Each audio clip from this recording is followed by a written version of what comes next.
자, 오늘 말씀 제목 같이 읽을까요? 시작. 마태복음 5장 1절에서 10절인데 우리 3절부터 9절까지 같이 한번 읽을까요? 3절 한 절씩 제가 먼저 한 절 읽겠습니다. 심령이 가난한 자는 복이 있나니 천국이 그들의 것이며 온유한 자는 복이 있나니 그들이 땅을 기업으로 받을 것이며 긍휼히 여기는 자는 복이 있나니 그들이 긍휼히 여김을 받을 것이며 9절 같이 읽을까요? 시작.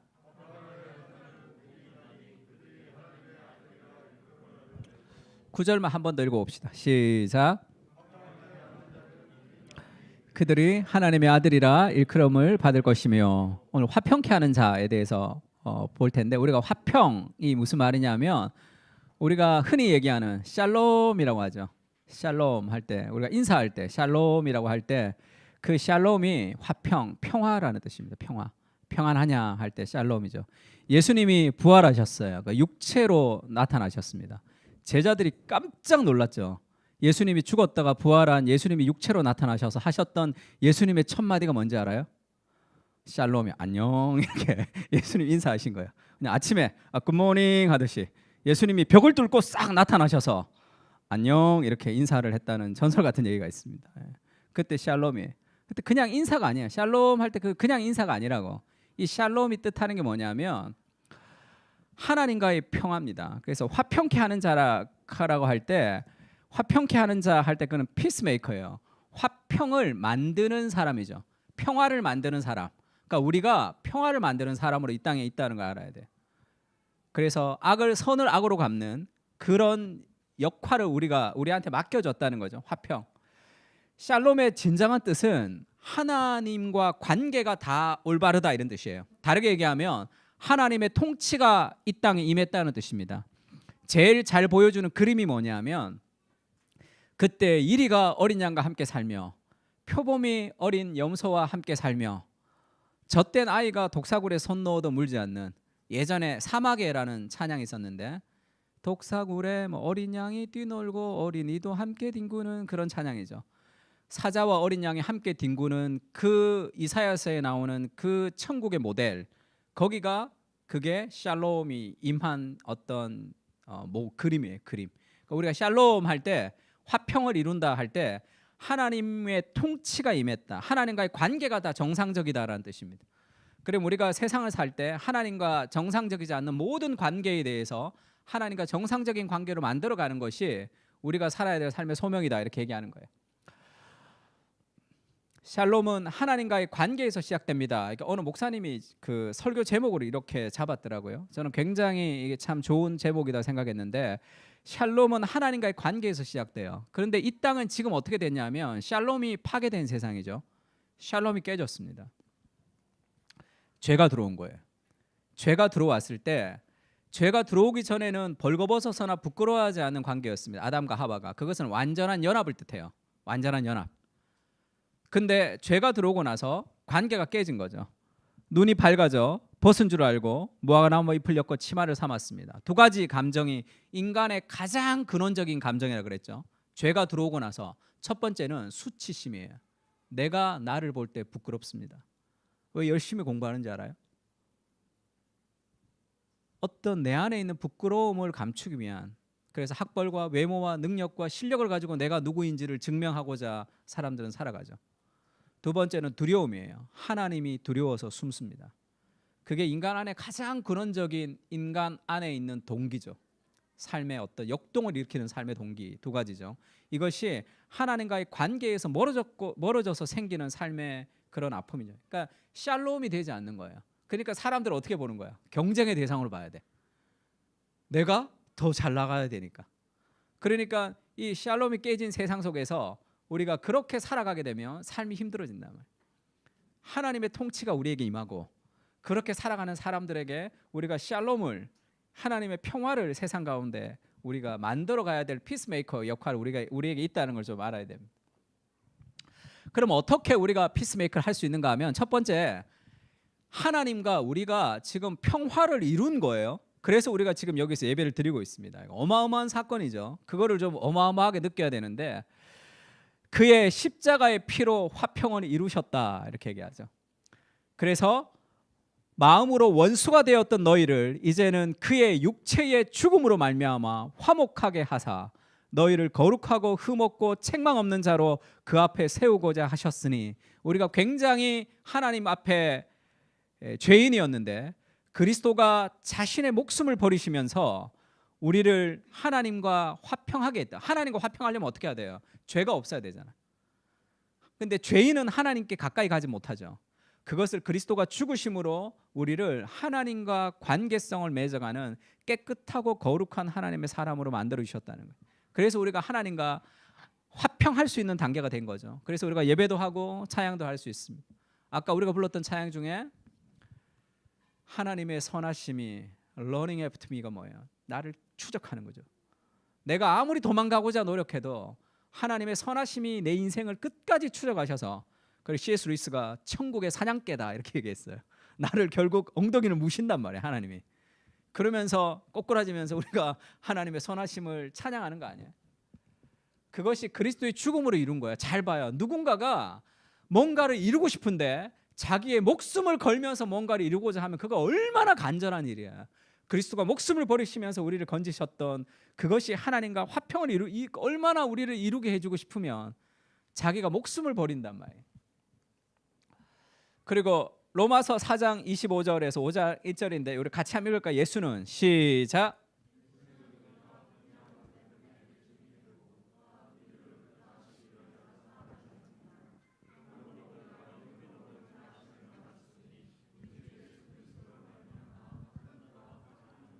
우리가 범죄에서 하나님과 관계성이 없었는데 우리 주 예수 그리스도로 말미암아 하나님과 화평을 나누게 된 거예요.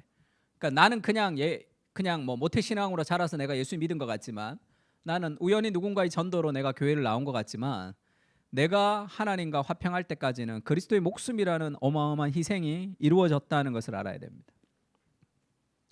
허물과 죄로 죽었던 너희를 살리셨다.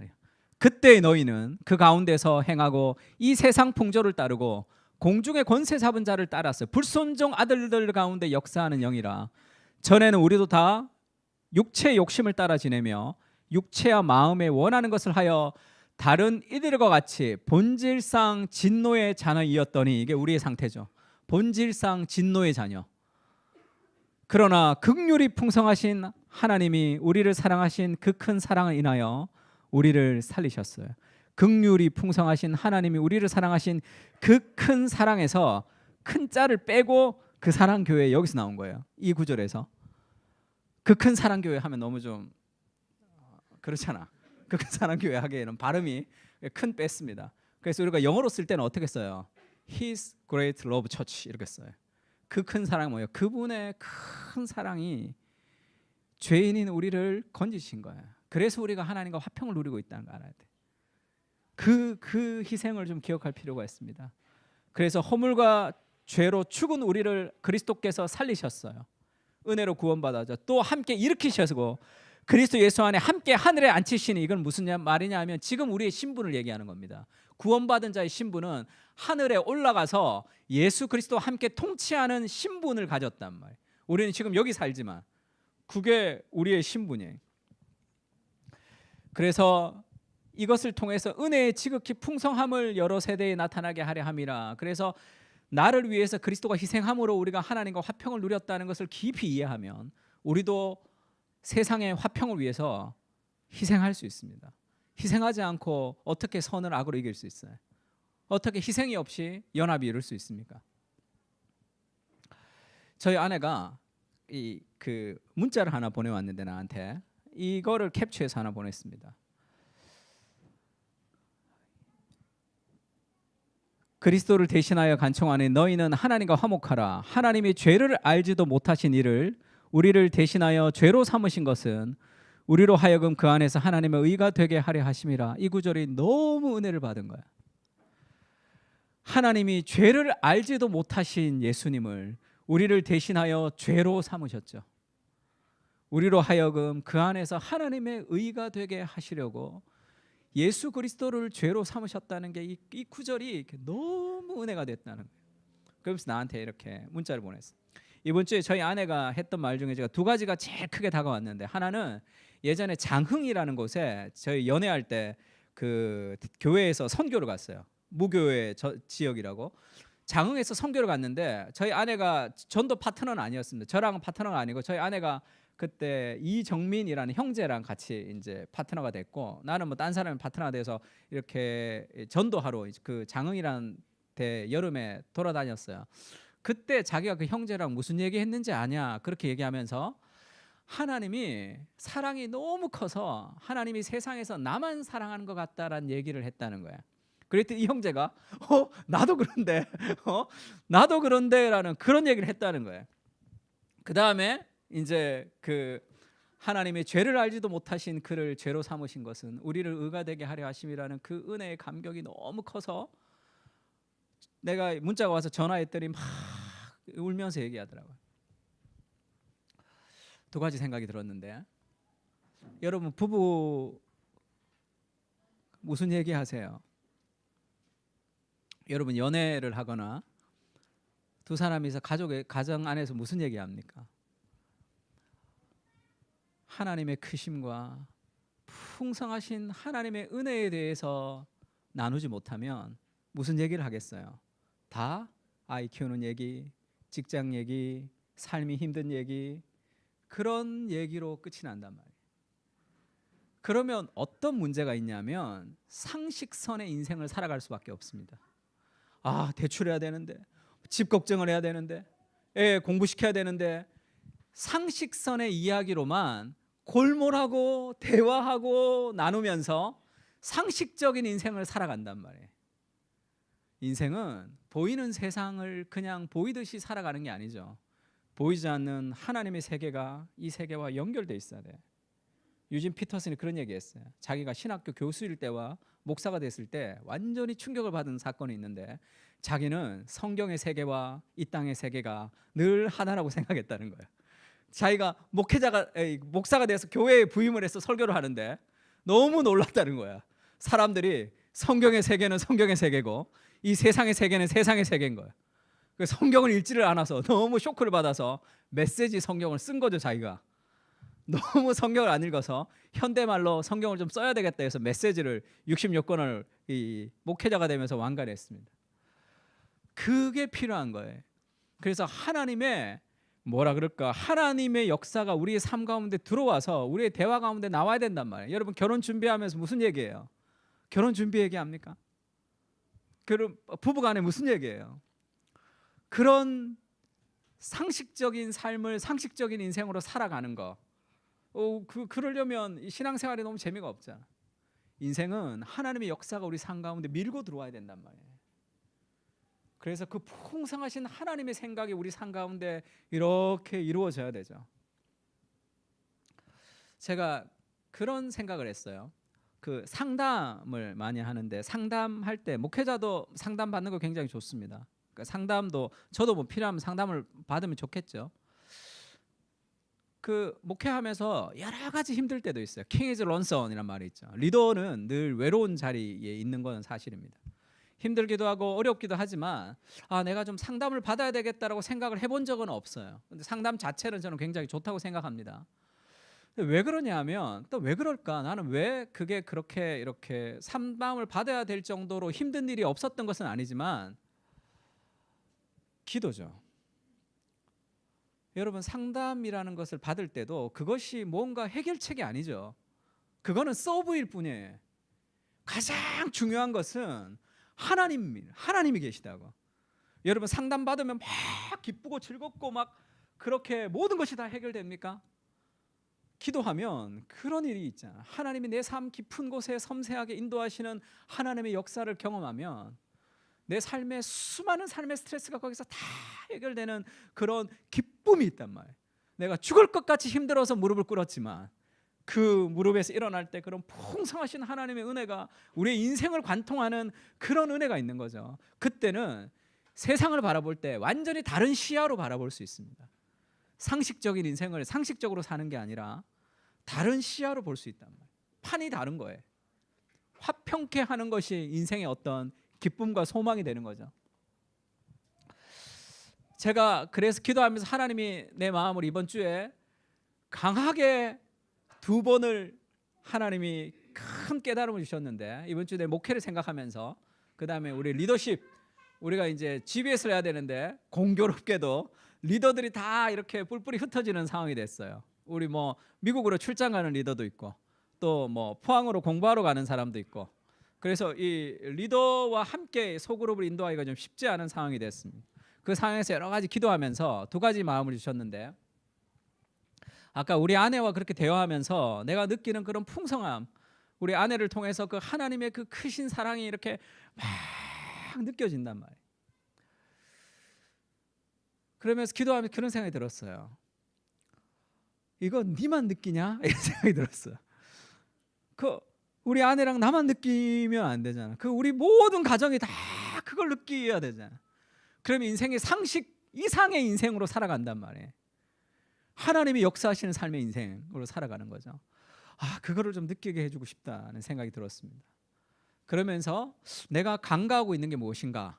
하나님이 유진 피터슨이 쓴 메시지 성경에서 창세기 서문에 유진 피터슨이 이렇게 시작합니다. 가장 먼저 하나님이 계신다.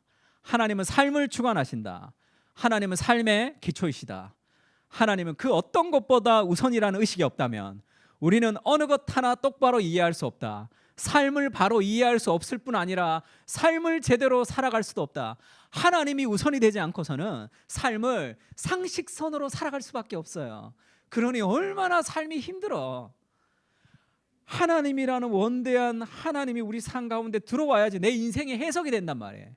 이것이 배제가 되면, 하나님이 중심이 되지 않으면 직장 생활은 힘든 일이에요. 그냥 육아도 힘든 일이야. 가정 생활도 힘든 일이고 학업도 힘든 일일 뿐입니다. 하나님이 삶의 중심이 되면 인생이라는 것은 창조와 타락과 구속과 회복이라는 하나님의 원대한 메타 내러티브가 흐르고 있죠. 그 이야기 안에 내 인생이란 이야기가 거기에 있다는 거야. 나의 직장 생활도, 나의 가정 생활도, 내 삶의 모든 것이 그 거대한 창조와 타락과 구속과 회복이라는 하나님의 거대한 역사가 흐르고 있는 그 속에 내 인생이 들어가야지 나의 직장 생활도 의미가 있고 나의 가정 생활도 의미가 생기는 거예요. 이 거대한 메타 내러티브를 잊어버리고 내 인생을 내가 해석을 해야 되니까, 스토리가 하나밖에 없으니까 뭔가 직장도 힘들고 가정도 힘든 일상의 의미가 다 사라져버리는 거죠. 그러니까 뭔가 재미있는 일, 뭔가 내 삶에 만족스러운 일, 그런 거를 자꾸 찾는단 말이에요. 그런 게 세상에 어디 있어요. 영원한 것이 아니고서는 인생에 참된 만족이 없잖아. 그러니까 돈, 성공, 뭐 그것도 여러분 잘 생각해 봐요. 나이 50대까지야.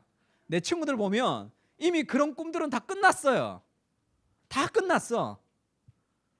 인생에 한풀 꺾인 거야 이미. 은퇴할 때 노후 자금 준비한단 말이에요. 그런 꿈이 없는 인생이 얼마나 비참한 인생인지 모르죠. 뭐 재밌는 거 없나? 무료하게 앉아서 넷플릭스를 찾는 삶의 인생이, 우리가 그것을 위해서 인생을 부름받지 않았단 말이에요. 이 가슴 벅찬 인생들은 거대한 하나님의 스토리 안에 내 인생이 있어야 나의 일상이 다 의미가 있는 거예요. 힘든 일도 어려운 일도 다 의미가 있다고. 보잘것없는 내 삶인 것 같지만 주님의 선하심이 나를 따른다는 이 거대한 하나님의 이야기 속에 내 인생의 이야기가 해석이 돼야 된다고. 야, 내가 그걸 알려주고 있나? 정말 우리 교회 부부들이 모여서 하나님의 그 감격적인, 존 오웬이 그런 얘기했어요. 하나님이 너무 사랑스러워. 그 하나님의 은혜가 너무 커서 성경을 읽으면서 밤잠을 새워본 사람, 밤잠을 새지 못한 사람이 하나님의 사랑에 대해서 알까? 이렇게 얘기했어요. 그때 내가 그걸 몰라서 화나더라고. 막 지만 알고 나는 모르는데 막 놀리는 것 같잖아. 막. 하나님이 우선이라는 의식이 없으면 인생은 어느 것 하나 똑바로 이해가 되지 않습니다. 삶을 바로 이해할 수 없을 뿐더러 삶을 제대로 살아갈 수도 없어요. 하나님은 선택사항 중에 하나이신 분도 아니며 주일에만 뵙는 분도 아니에요. 하나님은 중심과 주변 어디에나 계신 분이며 처음이요 마지막이신 분이다. 오직 하나님, 하나님, 하나님이다. 이렇게 창세기 서문을 썼습니다. 정말 멋있는 글이죠. 야, 내가 이 하나님의 영광스러움을 알려주고 있는가? 나를 통해서 그 하나님의 위대하심을 알려주고 있는가? 세상의 한가운데 계신 그 하나님의 영원하심, 그 아름다우심을 선포하고 있는가? 그런 후회가 많이 들었습니다. 야, 내가 제대로 설교하고 있는 거 맞나? 어찌 그 영광스러움 없이 삶을 어떻게 살아갈 수 있어요? 그러면 현실의 세계 속에 갇혀서 상식선의 인생을 살아갈 수밖에 없습니다. 머리 이렇게 굴리고 저렇게 굴리고 그렇게 해서 조금 더 나은 인생을 찾아보는 거죠. 좀 더 똑똑한 사람이 조금 더 지혜롭게 살아가는, 하나님의 역사가 우리 인생 가운데 밀고 들어와야 되는 거예요. 두 번째는, 그러니까 리더가 갑자기 다 없어져서 그런 생각 들 수도 있겠죠. 제가 지금 소그룹 강의하러 가는 게 뭐냐면 소그룹 리더십 세미나에 주로, 야, 너네 교회 리더는 없는데 남의 교회 리더 세우러 가냐? 뭐 이럴 수도 있잖아. 그럼 막 자괴감이 들 수도 있겠죠. 만약에 내가 남의 교회 리더를 세우면서 우리 교회를 정말 잘못해서 하나님이 지금 엄청나게 내 삶에 회개를 불러일으킨다면 그렇게 깨닫게 해주시겠죠. 내가 기도하면서 내가 정말 잘못하고 있구나, 이렇게 해야 되는 거 하나님이 깨닫게 해주시면 그 깨달으면서 다시 회개하면서 하나님께로 돌아가면 되는 거지. 뭐 자괴감을 가질 필요는 뭐 있어. 그렇지 않다면 하나님이 이것을 통해서 나에게 말씀해 주시는 하나님의 말씀이 있는 거죠. 인생의 모든 삶에 내가 이해되지 않는 것은, 내가 이해되지 않는다고 하나님이 이해되지 않는 건 아니죠. 하나님은 놀라지 않습니다. 하나님 깜짝 놀라, 어이구 이런 일이 있었냐 너한테. 그래서 뭐 막 뒤죽뒤죽 해가지고 막 이거 한번 해봐라 그러지 않으시잖아요.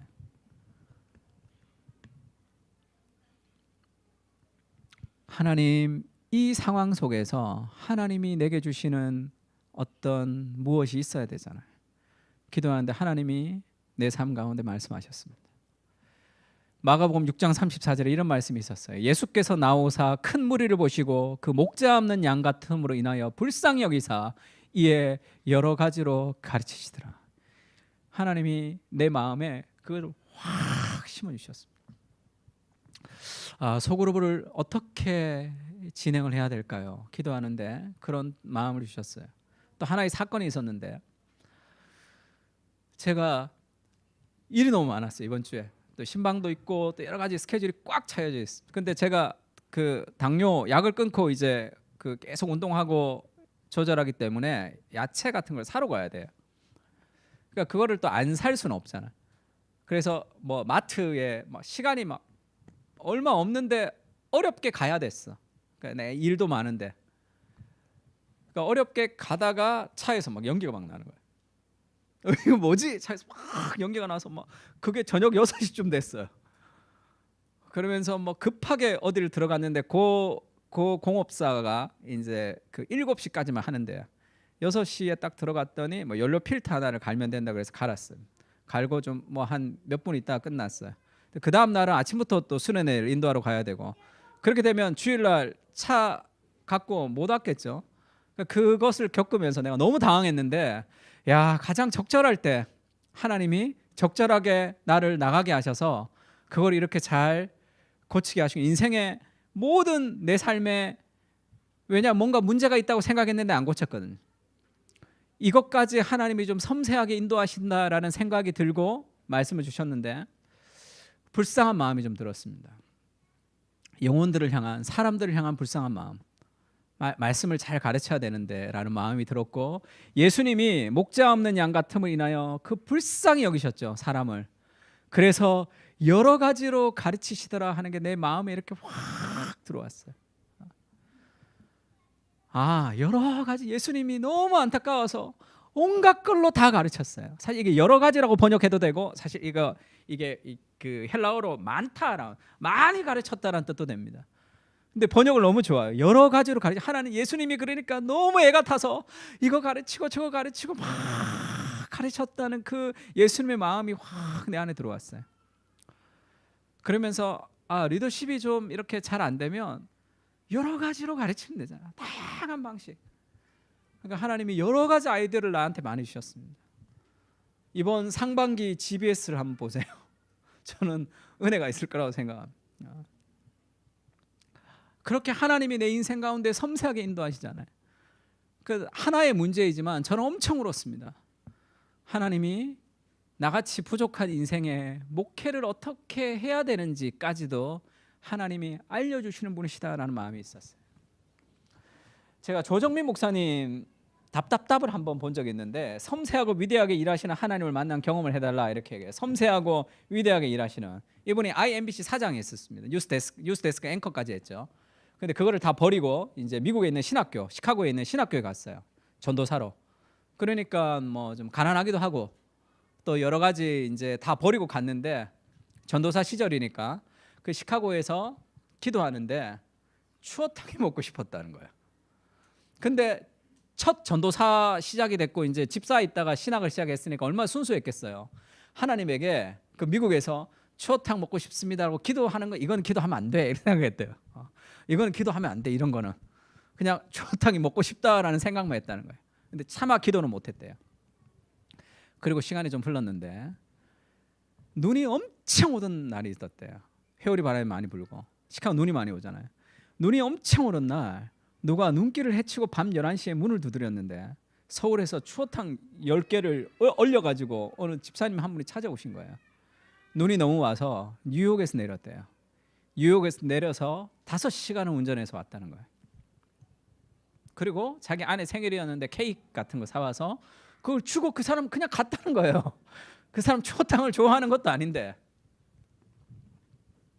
자기가 엄청 울었다는 거예요. 그러면서 이렇게 고백했습니다. 하나님을 사랑하는데 더 이상 부족하지 않다. 위대한 기도를 통해서 위대하게 역사하시는 하나님을 뭐 꿈꿀 수도 있지만, 하나님이 이게 위대하신 거죠.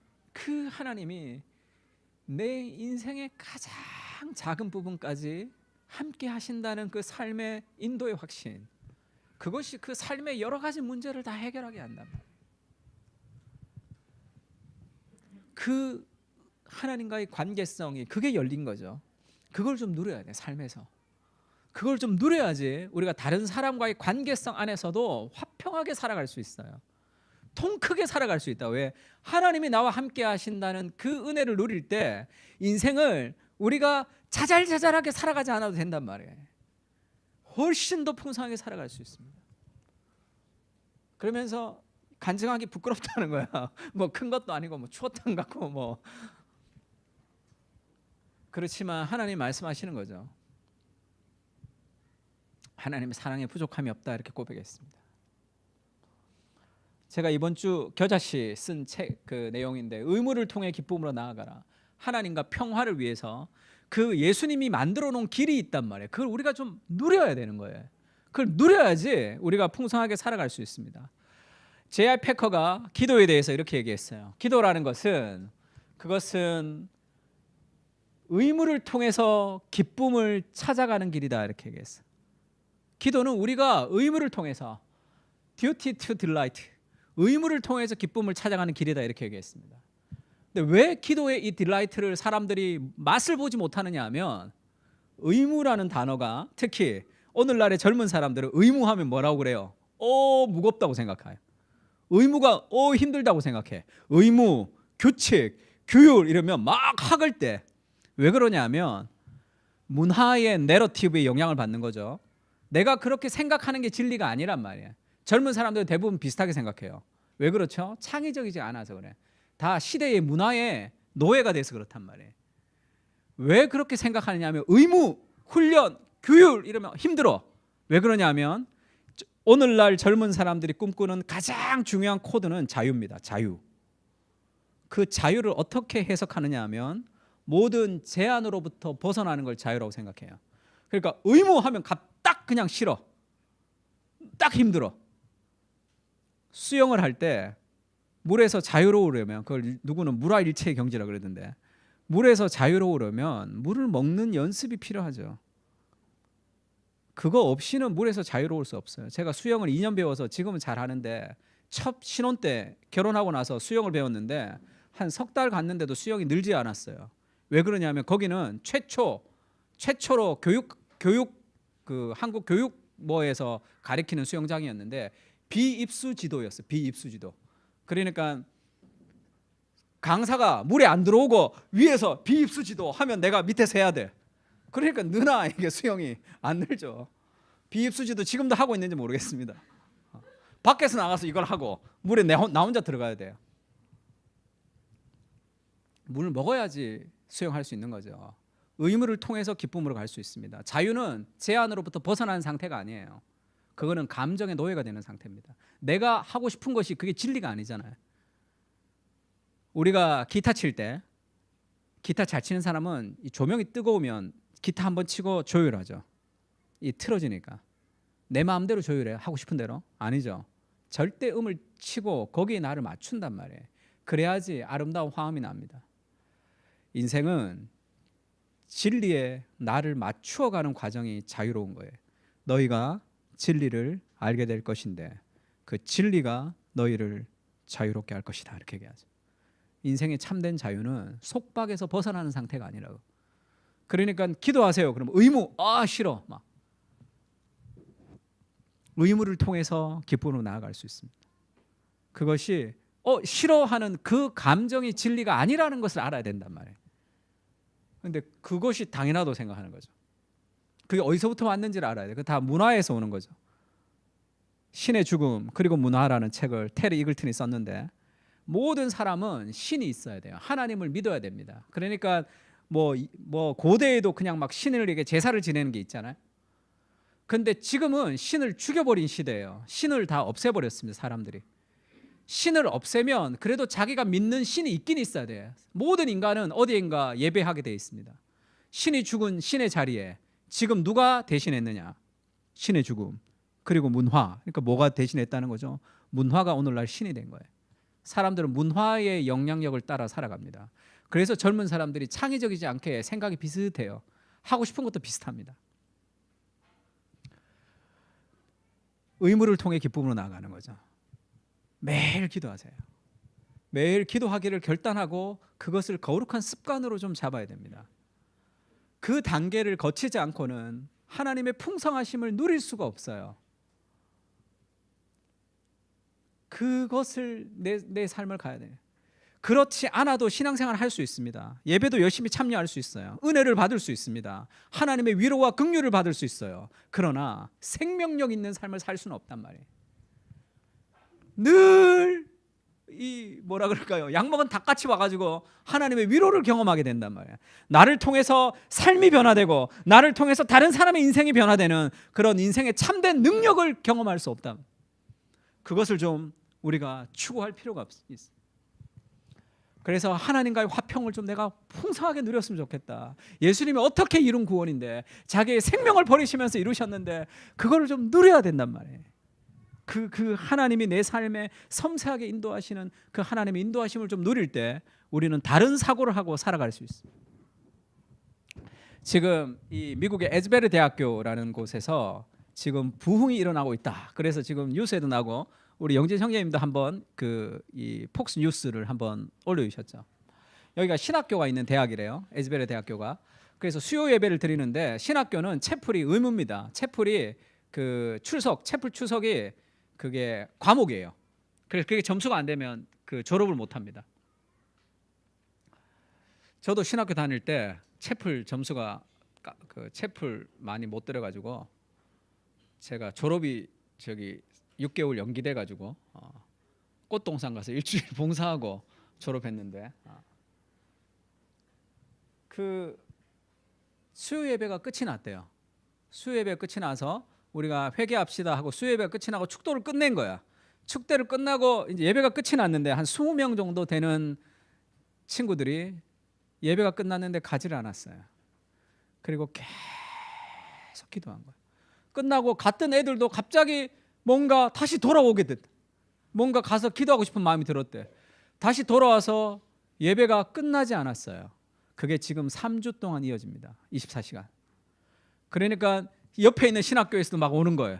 그 다음에 지금 인터넷으로 소문이 나서 전 세계 사람들이 지금 가서 지금 3주째 예배가 계속 일어나는데 그 현장에 누군가가 들어갔는데 딱 들어가면 느껴지는 그 위로하심, 회개와 은혜와 위로가 막 있어서 3주째 계속 지금 예배가 진행이 되고 있는데 굉장히 질서 있게 진행돼. 여기 줄 서 있는 거예요. 사람들이 예배 드리려고. 그리고 여긴 기다리고 있어요. 밖에서 기다리면서 예배하는 거예요. 또 그러니까 뭐 70년대도 이런 일이 한번 있었대요. 여기에서. 그래서 그때는 학교를 스톱시켰대. 온 동네 사람들이 와서 예배가 계속 있어서 멈추지 않고 예배가 계속 드려지는데 저는 그렇게 생각합니다. 이 목마른 인생 가운데 하나님이 주시는 사인이라고 생각해요. 물이 없어 가람도 아니고 양식이 없어 주림도 아니고 여호와를 알지 못하는 영적인 기근의 시대에 하나님의 어떤 사인. 여기 참석했던 한 사람이 그렇게 얘기하더라고요. 학생들은 예수 그리스도에게 굶주려 있었다는 거예요. 내가 목말라 있었는데 그걸 몰랐다는 거죠. 예배가 없는 시대 속에 예배에 굶주려 있었다. 이런 일들이 좀 일어나야 되지 않겠습니까? 우리 가정에도 내 인생에도 하나님이 성령께서 강권적으로 역사하시는 그런 은혜의 마음이 좀 이 하늘로부터 밀고 들어와야 된다. 압도하는 그리스도의 은혜, 그리스도의 사랑이 너희를 강권하시는도다. 그는 어마어마한 힘으로 우리를 밀어붙이는 하나님의 사랑이 우리를 침투해 와야 된다. 그래야지 인생을 풍성하게 살아갈 수 있어요. 기도해야 된다.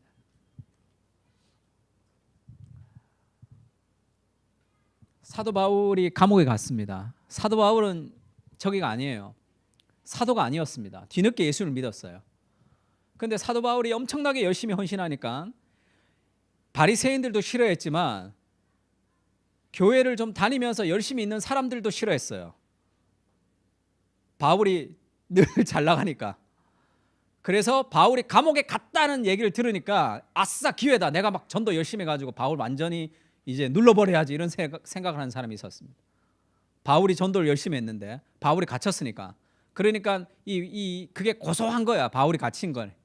그래서 형제 중 다수가 나의 매임으로 말미암아 주 안에서 신뢰함으로 겁없이 하나님의 말씀을 담대히 전하게 되었습니다. 어떤 이들은 투기와 분쟁으로, 어떤 이들은 착한 뜻으로 그리스도를 전파하나니, 투기와 분쟁이라는 것은 내가 너보다 더 전도 많이 할 거야. 그래. 에이 너 못하지 이제 감옥에 갇혔지. 이렇게. 그 바울을 좀 놀려보려는 마음이 있는 거죠. 이제 쟤 갇혔으니까. 착한 뜻으로 그리스도를 전파하니 그걸 들었어요. 그러면 아니 복음 전도를 복음 전도를 시기로 한다고? 뭐 그런 놈이 목사야 막 이렇게 얘기해야 되잖아. 바울이 그렇게 얘기하지 않아요. 이들은 내가 복음을 변장하기 위하여 세우심을 받은 줄 알고 사랑으로 하나 그들은 나의 매임에 괴로움을 더하게 할 줄로 생각하여 순수하지 못하게 다툼으로 그리스도를 전파하는 거예요. 야 나는 복음 전도 열심히 하지 넌 못하지. 그렇게 복음을 전도하는 그런 이상한 인간들이 있었다는 거예요. 바울이 거기서 이렇게 얘기합니다. 그러면 무엇이냐? 거칠애로 하나 참으로 하나 무슨 방도로 하든지 전파되는 것은 그리스도니 이로써 나는 기뻐하고 또한 기뻐하리라.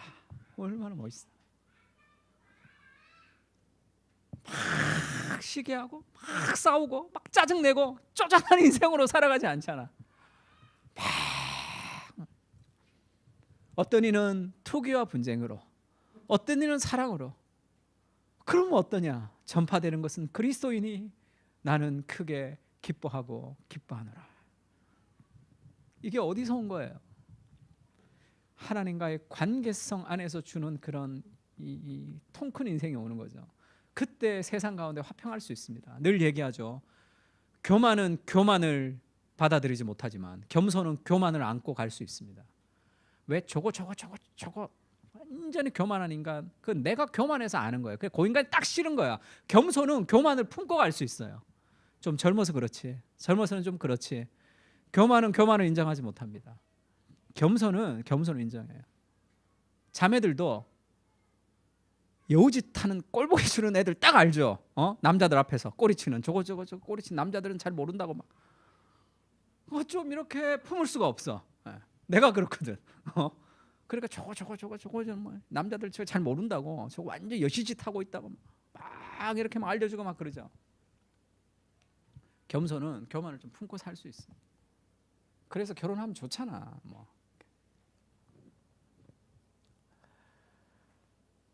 내가 살든지 죽든지 내 몸에서 그리스도가 존귀하게 되려 하나니 이는 내가 사는 것이 그리스도니 죽는 것도 유익함이라. 바울의 고백에 얼마나 멋있어요.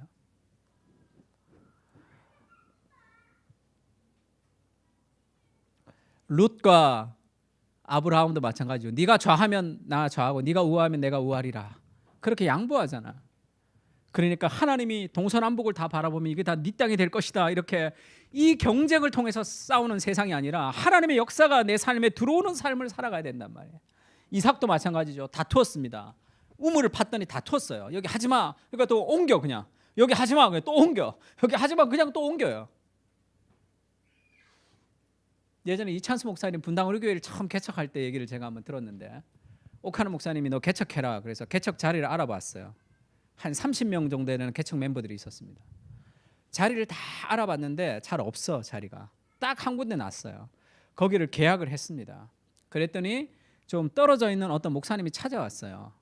목사님은 중고등부 사역 열심히 해서 많이 이름이 알려졌는데 여기 오면 안 된다. 그럼 우리 교회 같은 사람 다 망한다. 계약을 했는데 법적으로 아무 문제가 없어요.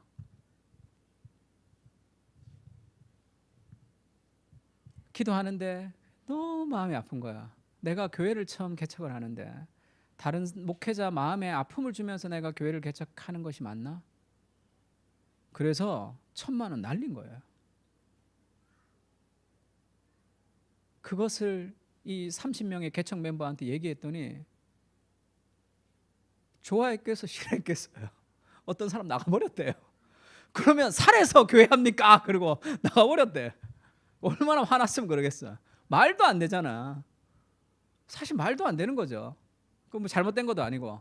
그 1,000만 원 날려버린 거예요, 그냥. 그리고 죽도록 고생해서 찾고 찾았는데 더 없더래. 그래서 찾은 게 송림고등학교죠, 지금. 강당을 빌리게 됐습니다. 그래서 분당 우리교회가 빠르게 부흥할 수 있었겠죠. 어느 작은 곳에 있었으면 그렇게까지는 빨리 부흥하지 못했을 수도 있습니다. 하나님의 인도하심이죠. 상식선에서 생각하면 바보짓 아닙니까? 이삭이 옮기고 이걸 통해서 내가 그렇게 양보했다 그랬더니 또 좀 마음이 착한 집사님은 목사님 이삭이 몇 번 옮겼습니까? 그러더래요. 자기들도 몇 번 옮겨야 될 줄 알고. 인생의 화평이라는 것은 쉽지가 않습니다. 화평하며 살아가는 쉽지. 내가 그 대가를 지불해야 되기 때문에 그래요. 내가 손해보려고 하지 않기 때문에 인생에 갈등이 있는 거죠. 그러나 하나님의 역사가 우리 가운데 있는 그런 인생을 좀 살아야 돼요. 그래야 재밌지 않습니까? 이 힘든 인생을 상식선에서 살아서 무슨 재미가 있어. 하나님의 인생이 하나님의 역사가 내 삶 가운데 함께 하셔야 된다.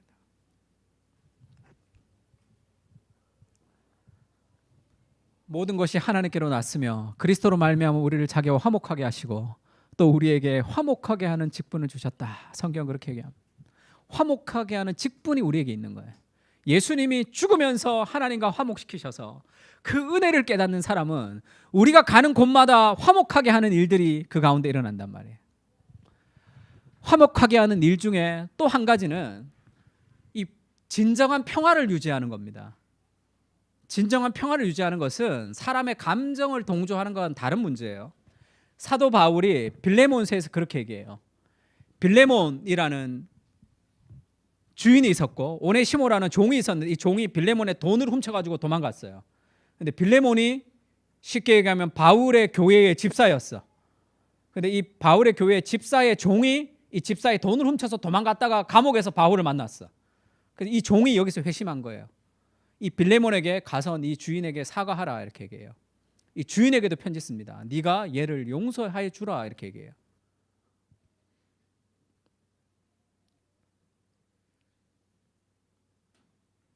잘 생각해 보세요. 지금 우리 교회 집사님 한 분이 사기를 당했어. 그 사기 당한 친구가 나한테 와서 회개했어요. 야, 그 용서 구하고 내가 그 집사 불러서 집사님 용서해 주세요. 그러면 뭐라 그럴 것 같아요? 그거는 너무 심한 요구를 나한테 하는 것이다. 오늘날의 사람들은 그렇게 얘기합니다. 바울이 그걸 용서하라고 얘기하죠.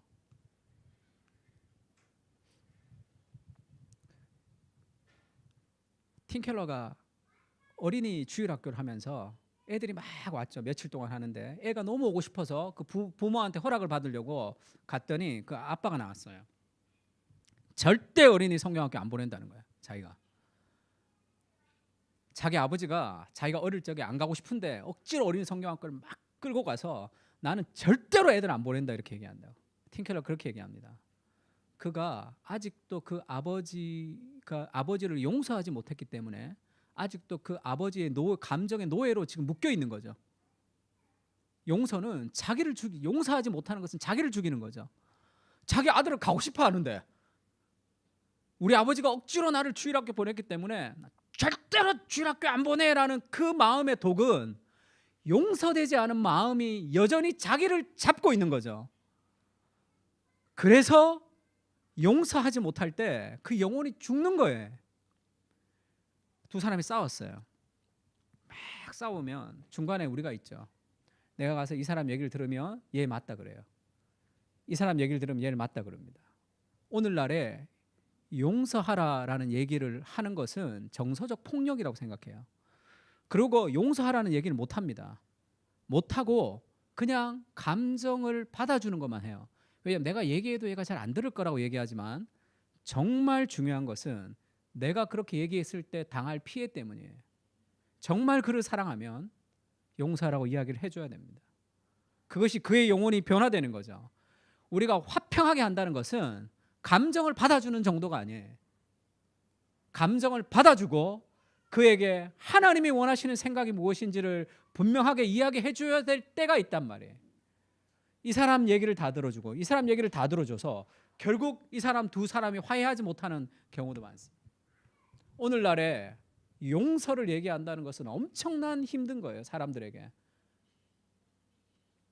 그렇게 얘기해서는 안 된다고 생각합니다. 잘 생각해 보세요. 그럼 어디서 용서 얘기를 듣습니까?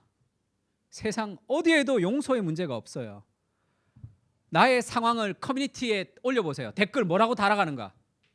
그 댓글에 용서라는 얘기를 넣는 순간 폭발이 되겠죠. 정의를 세워야 되지만 용서와 함께 갈 수 있다 이야기했죠. 그러니까 정말 화평하게 하는 것은 우리가 그것을 그에게 요구할 수도 있어야 됩니다. 우리가 화평하다는 것은 그냥 좋은 대로 감정을 받아준다는 뜻도 아닙니다. 하나님의 말씀과 다르게 생각하는 것은 다르게 생각하는 것을 알려줘야 되잖아요.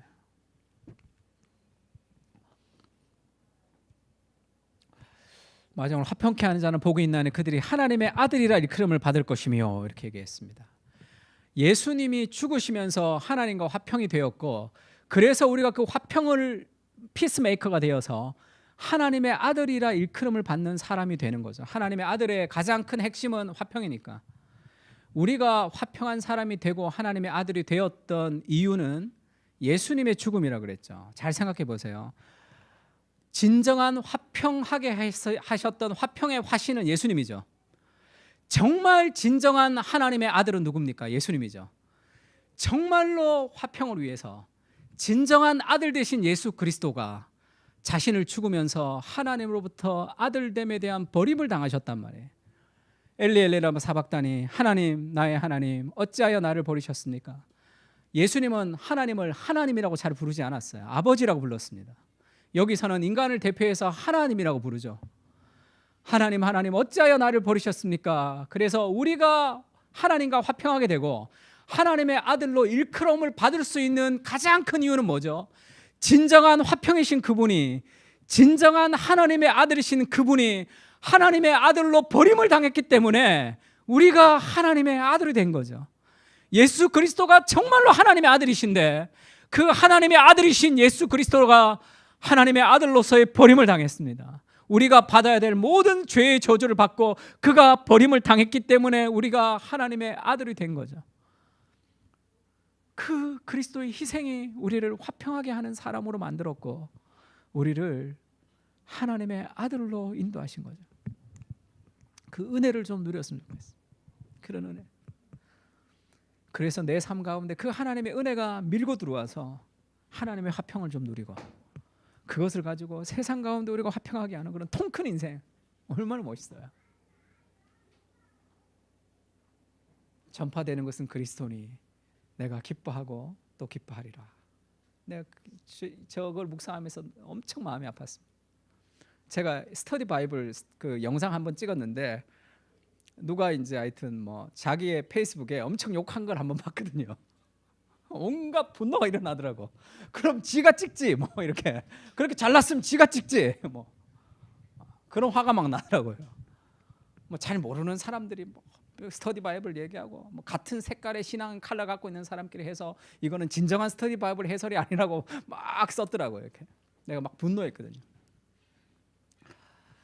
바울처럼 살고 싶다 그런 생각했습니다. 그런 은혜가 우리 삶 가운데 좀 있었으면 좋겠습니다. 한번 찬양할까요? 이제는 우리 주 예수 그리스도의 은혜와 하나님의 무한하신 사랑과 성령님의 교통하시는 은사가 하나님과의 화평을 누리고 이 세상에 진정한 피스메이커로 살아가기를 다짐하고 돌아가는 사랑하는 그 사랑교회 교인들 머리 위에 이제로부터 영원까지 함께 계실지어다. 아멘.